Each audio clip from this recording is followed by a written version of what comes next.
ती पाण्याखाली गेलीये, गावाच्या गावं पाण्याखाली गेली आहेत। सीना नदीला पूर आलाय आणि या पुराचा मोठा फटका सोलापूर जिल्ह्याला बसलाय।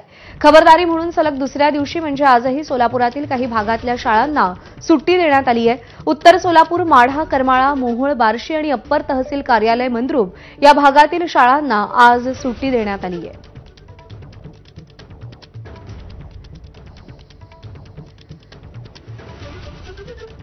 सोलापूरमध्ये मुसळधार पावसामुळे सीना नदीच्या पातळीत मोठ्या प्रमाणात वाढ झाली आहे।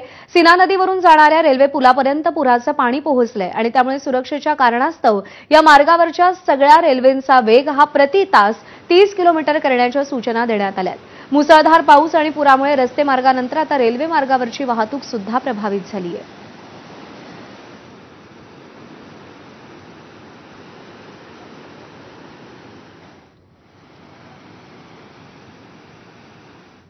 आणि यात सीना नदीला आलेल्या पुरामुळे सोलापूर-पुणे राष्ट्रीय महामार्ग आणि सोलापूर-कोल्हापूर राष्ट्रीय महामार्ग बंद झालाय।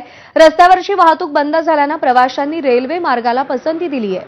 मात्र यामुळे सोलापूर रेल्वे जंक्शनवर प्रवाशांची तुफान गर्दी दिसून येतेय। सीना नदी पातळीत वाढ झाल्यानं प्रवाशांचे हाल होत आहेत। सोलापूर हे दक्षिण भारताचं प्रवेशद्वार समजलं जातं।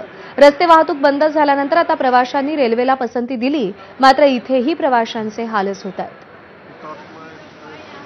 सोलापूर ही गर्दी आहे। सकाळी 6:30ला